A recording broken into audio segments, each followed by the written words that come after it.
And another draw, score 3-4. But what's the real score here? What's the draw to win score? That's the real score. What does that mean? The draw to win score? Like the there's ratio only been of the one draws to the wins? There's only been one win. The draws are there has only been one win. It was Wesley's game that ended in knight takes g6. Got some serious draws in this match.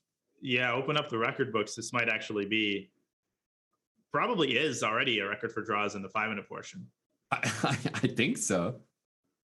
Wesley is really prone to these kind of matches. We'll get our dedicated team of statisticians on the case. I heard Nate Silver's he's already writing an article on this.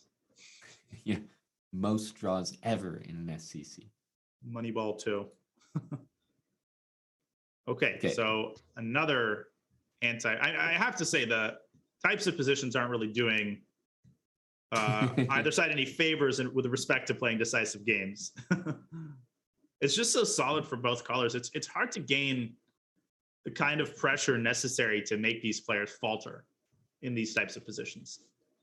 And do you think maybe like chess needs like more classical games, like more like 8-hour games to produce more wins? Because it's just feeling like the blitz chess is so drawish.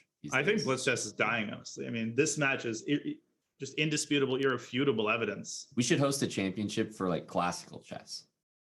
Yeah, I mean, we need way more thinking time. We need sudden death every 15 moves, because with no added thinking time, the players are just reverting back to, their boring solid quality. Styles. Exactly. I think we really need to give the players maybe 3-4 hours each.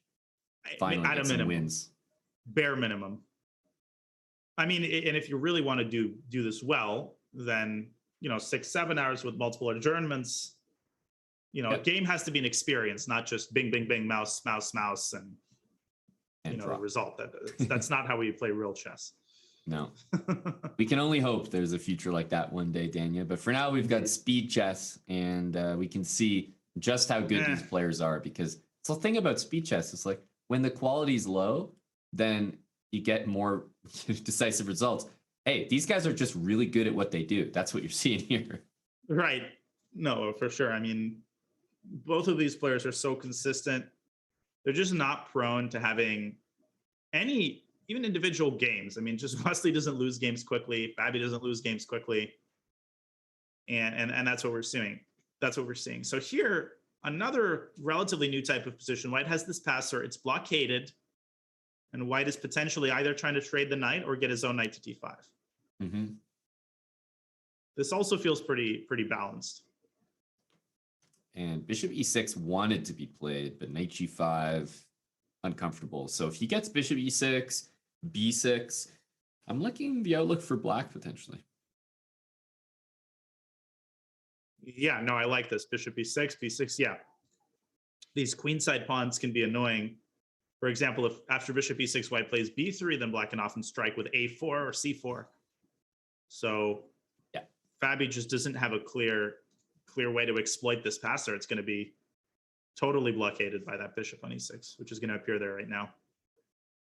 There it is. And a3 played, getting those pawns on dark squares. You don't really want to play b3, allow something like a4 in the position. Black has double pawns that you can get rid of maybe with c4. So you'd much rather get a position where Black has no chance really of getting rid of these doubled c-pawns. So you can say, hey, I've got 4 kingside pawns to your 3. The endgames might favor me if we take everything off the board. And to that end, I think Fabi needs to try to get the rooks off the board. What's hard about that is, and he can take one pair of rooks off the board. How is he going to get a rook to d1? I mean, queen c1 is just doesn't inspire me with confidence after bishop d5. So you're going to have to find some non-self-destructive way of doing that. Yeah, don't forget that h-pawn as well. That if you start, going too much into a rook trade plan, bishop d5, the h-pawn could get loose as well. Yeah, and rook fe1 is the kind of move you revert to if you don't know what to do. You just sort of play it. But I like rook d2. Not the most accurate, maybe? Queen f7? Maybe not the most accurate, because now d8 is inaccessible and White is able to get the rook to d1. It's time for rook d7, right? You gotta mirror that. Here we go. Nope, we have a trade. Maybe f4. Huh. There it is. Okay. Yeah, totally different approach. He says, yeah, forget it, man. I never cared about the D file. Gotcha. No, it's only you. Only you care about stuff like that. Rook e4, rook f8 keeps the pawn nicely defended. Mm-hmm. Yep, with bishop d5 happening. Right. No, this is still comfortable for black. And this knight just doesn't have a good home. Maybe something like queen c3, knight d2, but all of these squares in black's territory are defended. It's so tilting. c4 is protected. I mean, where's that knight going? g5 is protected. And a knight on e4, you've got g5, f6, and d6, and c5 covered. So it's like, right. There's no good outlook. And I'm worried about the move queen h5 in general. If I see queen h5 and my pieces are relatively safe, like that h-pawn it seems like a goner, like bishop g4. Yeah, this position is so up Wesley's alley. Mm-hmm. Risk-free, he's got some pressure, and he just knows how to turn that screw. I mean, he just doesn't let you go easy out of these positions. It's tricky here. Maybe even bishop g4, bishop d5. Bishop c4. I think he's inviting the queen to e4, and then he wants to drop the bishop back to d5. Yes, you see these subtleties, these small moments. Players just sense all of the nuances of the position. Bishop d5 anyway. This looks great for him. Well, maybe we'll see another repetition of this kind. But no. He's going for a queen f5. Okay, rook he d1. Can poke and prod in this position for so long. But that's a great move. b4 is a baller move because he's carving out the d4 square for his knight. Yes, he's helping black correct his pawn structure, but what's far more important is he gets all of this real estate for himself on the queen side, which he needs desperately. That's right. And if black doesn't react, then white takes on c5, and then black's pawn structure becomes concerning. And I think if black, like let's say white sort of had the upper hand and was pushing the position, he wouldn't consider a move like b4. It wouldn't be necessary. But because Wesley was starting to come with some real serious ideas, like queen h5, like bishop f7, bishop h5, the e5 pawn, the h4 pawn, they're starting to get pretty loose. So this is a move made out of necessity. Yeah, but now e6 looks a little bit concerning. e6, bishop e4, and then some sort of queen d7 move. Fabi decides to trade first. I feel like he's trying to go c4 after e6. Yeah, he is. Oh, and he's aiming at that pawn. Smart.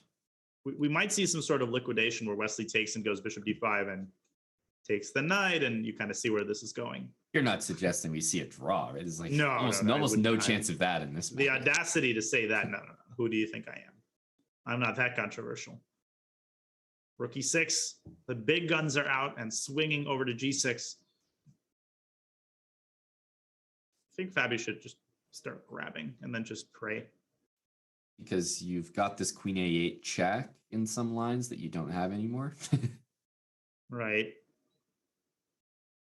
I mean, if I were playing white, this is scary. I mean, a change of pants might be necessary here, but it should be a draw. I mean, white's king should find some sort of escape in this position. So knight d2, are you going bishop c6? Well, first of all, I'm going to consider bishop takes g2 here. Right. Rook g6 jack. Mm-hmm. But somehow again, what you mentioned, queen a8, queen f3 at some point. Yes, I was thinking that's the exact line. It's king f1, queen d3, rook e2, f3, and then I have queen a8. Oh, wow. Let me show that again a little bit slower this time. King f1. Oh, king f3 is probably, I don't know what the move is, but what you were showing, rook e2, f3. Oh, black wins the rook. Nope. Yeah, it's just queen a8 check, queen takes it. It just shows that you can never sleep on your own king. Yeah. On the safety of your own king. These types of checks are so easy to miss. But Fabi down to 20 seconds. He hasn't made a decision yet. It's so frustrating looking at the eval bar. It's like, yeah, man, dead even. What are you worried about? It's okay. What's the fuss about? I'm scared. Yeah, I'm getting mated as white. F3. Oh my goodness. Are you just supposed to take everything? This one out. I guess rook g6 check is going to be it takes and queen knight g3, rook takes g3 and f2. And Fabi's going to lose this game. This is dead. queen h3, and then there's going to be some Rook sacrifice takes on g3. Ugh. Oh gosh.